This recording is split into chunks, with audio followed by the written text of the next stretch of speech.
Final do mês chegando, eu tô com R$ 4.000 disponíveis aqui em conta para aplicar e quero mostrar para vocês qual é o investimento que eu estou selecionando nesse momento. Então, sem mais delongas, vamos pro vídeo. Fala pessoal que tá falando pelo Guedes, sou economista do canal. Antes de começar o assunto do vídeo, rapidamente, se você é um investidor topo, já deixa aquele like maroto da confiança. Se você não é ainda, aguarda o like da descrição. Como você aprender alguma coisa nova, você volta aqui e deixa o teu like. Então, começando aqui na prática, tá? O que é que eu vou comprar? O que é que tá interessante para mim no momento? Primeiro de tudo aqui, eu tô com o site do Banco Central aberto e nesse site do Banco Central, a gente consegue ter uma estimativa da inflação e a inflação atual.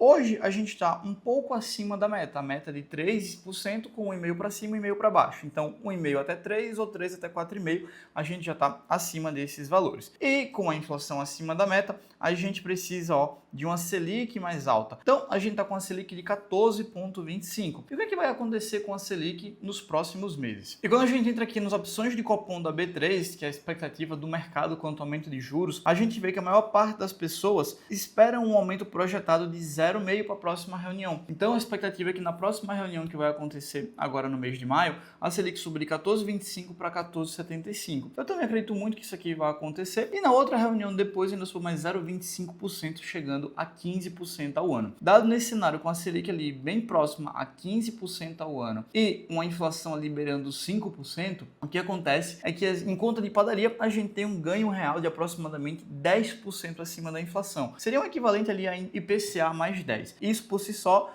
já me faz olhar com bons olhos para o mercado de renda fixa e uma atratividade maior. Dado isso, o que eu estou optando nesse momento? São alocações de renda fixas atreladas ao CDI com uma boa rentabilidade acima do próprio CDI de fato. Então a primeira aplicação que eu optei foi exatamente esse CDB aqui da Facta Financeira. Se você não conhece, a gente já destrincha um pouquinho mais sobre a Facta, que vence lá em setembro de 2028, é um prazo um pouquinho esticado e eu gosto bastante devido a essa taxa que a gente tem aqui, 125% do CDI. Nas taxas de hoje, a gente tem que esse CDB aqui está pagando 17,8%. Por quê? Porque 125% do CDI, que é 14,25, a gente tem ali basicamente uma taxa de 17% ao ano. Isso aí é bastante coisa. E quando a Selic for para 15%? Quando a Selic for para 15%, essa taxa ali é equivalente a 18,75%.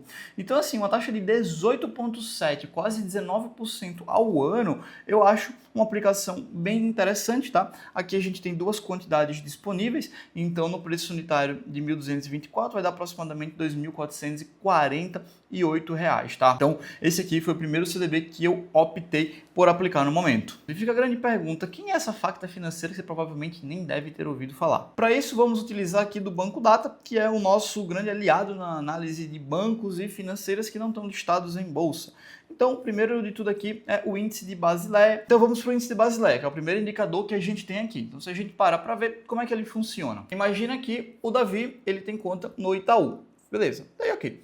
E aí, o Davi tem dinheiro na conta corrente do Itaú, o Davi tem dinheiro no CDB do Itaú, e o Itaú vai emprestar dinheiro para mim, para o Pedro. Beleza, até aí tudo bem. Só que imagina que eu pego R$ 100 emprestados do Itaú.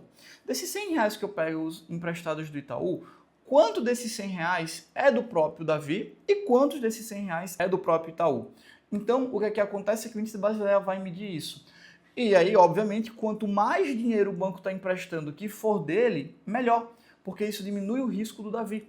Então, o índice brasileiro vai marcar isso. Quantos por cento a cada R$ 100 que o banco empresta é dele e quantos por cento é de terceiros. Note que nessa espécie de velocímetro que a gente tem aqui, quanto mais perto do 100, melhor, porque o banco está colocando mais o dele em risco do que o do Davi nesse caso. Então, aqui, o mínimo que o Banco Central exige é 11%, a gente está aqui com 17,4%, então é um número bem bom.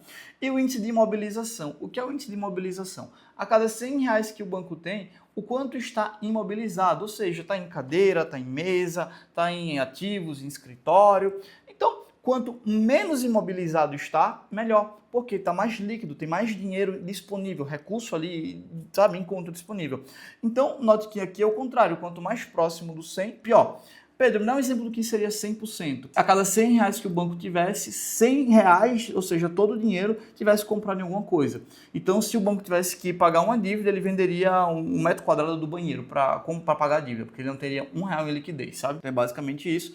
Aqui a gente está 0,6%, é muito bom. E o outro ponto que a gente analisa aqui é o lucro líquido, Basicamente 2020 foi um ano muito bom ali. 2020 a Facta teve um lucro, 2020 ali tem um parcial, não é o completo, foi um lucro um pouco menor. 2022 um positivo, 2023 também no acrescente muito legal, tá? Então a Facta Financeira ali é um bom emissor para a gente estar comprando CDB. Esse é o primeiro CDB que a gente vai comprar por aqui. Então, acabei de enviar uma ordem, comprei 2 quantidades desse CDB de 125% da Facta, R$ 2.448. Foi a primeira aplicação que a gente vai fazer agora no final do mês. Então vamos para a nossa segunda aplicação. A segunda aplicação que eu achei bem interessante aqui é um CDB do Agibank de março de 2028, que tem a mesma característica, 125% do CDI, o preço unitário é um pouquinho menor, R$ 946, vence um pouquinho antes também, vence em março de 2028, mas é de um banco bom também, gosto bastante do Agibank, e a característica aqui é a mesma. Então, o que é que acontece? Nesse caso aqui, como a gente não tinha 4 quantidades do CDB da Facta, só tinha 2, aqui eu tenho mais 2 disponíveis do Agibank para completar ali os 4.000 e pouquinho, que eu vou fazer a aplicação agora, para completar os 4.300 aproximadamente, que é o que eu vou fazer. Então eu peguei 2.400 da Facta e vou pegar aproximadamente ali R$ 2.000 do Agibank, tá? E voltando para o Banco Data, só que agora para o Agibank, a gente tem que o índice de Basileia é 13,8, então está um pouquinho pior que o da Facta, mas acima do mínimo exigido pelo Banco Central, que é 11%. Índice de mobilização é consideravelmente mais alto, mas abaixo do máximo que a gente tolera, que é 50%, então também está aprovado. É um banco ali que em 2020 deu lucro, 2021 deu prejuízo, mas deu uma crescente muito boa de 2022, 2023 e o parcial de 2024. Então assim, depois da pandemia, capengou um pouquinho, mas se recuperou bem brevemente depois. Então a Agibank também é um banco bem legal ali para fazer essa compra desse CDB. E como eu disse, cara, é uma rentabilidade muito boa que a gente tem até o vencimento. E aí acabei de realizar aqui, colocar a assinatura eletrônica, R$ 1.893. Então basicamente esse aqui foi o saldo que ficou disponível para aplicar. E aí essa compra de 1.893 com 2.400 dá aproximadamente ali uns R$ 4.300, que é o que a gente acabou de aplicar nesse exato momento. Finalzinho do mês, esse aqui foi um aporte menor que eu fiz, o maior aporte que eu fiz foi no começo do mês. Estão registrando para vocês aqui um dos aportes que eu fiz agora no final do mês. Então 2 CDBs pagando uma rentabilidade muito boa do CDI, taxas excelentes, vencimento que eu gosto. Se eu pudesse pegar um vencimento até para 2029 ou 2030 eu pegaria, porque nessa taxa do CDI eu acho que para o Brasil é excelente, mas como a gente sabe que o Brasil até o passado é incerto, a gente se preocupa um pouquinho ali sobre o que vai acontecer. Se a Selic cair muito, o rendimento não seria tão bom, mas para isso a inflação teria que estar controlada e não parece que isso vai acontecer, pelo menos não no próximo ano. Então, dito isso, foi isso para o vídeo de hoje, espero que você tenha gostado. Se você entendeu um pouquinho mais de como fazer uma análise do banco, deixa o teu like, é muito importante, tá? Então, se você não sabia o que era o índice de Basileia, imobilização, como analisar essa saúde financeira do banco, que não está listado ali em bolsa, já deixa aquele like, né? Eu sei que você aprendeu, né? Então, cara, me ajuda aqui também. Deixa aquele like maroto. Isso aqui ajuda bastante, tá? Se você é um investidor de topo, tenho certeza que você deixou o like lá no começo. Isso aqui favorece. E lembrando, se você quiser aprender como encontrar esses CDBs, como analisar as melhores aplicações de renda fixa para colocar na sua carteira, cara, já sabe, né? Brinca aqui da descrição, vai ter acesso ao nosso formulário, que eu vou entender um pouquinho mais de como é que está seu momento atual de vida. Eu quero saber se o EasyT, que é meu curso de investimentos, ele é para você e eu vou conseguir te ajudar a atingir a sua liberdade financeira. Então, vem aqui embaixo, preenche o formulário, que eu mesmo estou entrando em contato com você, se você for aprovado, para que, claro, você entre dentro do EasyT. E se em 8 semanas você não aprender a investir, eu devolvo 100% do seu dinheiro, combinado? Então, preenche o formulário, está no link na descrição, que eu tenho certeza que você vai aprender como selecionar as melhores rendas fixas, tanto no Brasil quanto no exterior, para colocar na sua carteira. Valeu, pessoal, muito obrigado, é só o começo.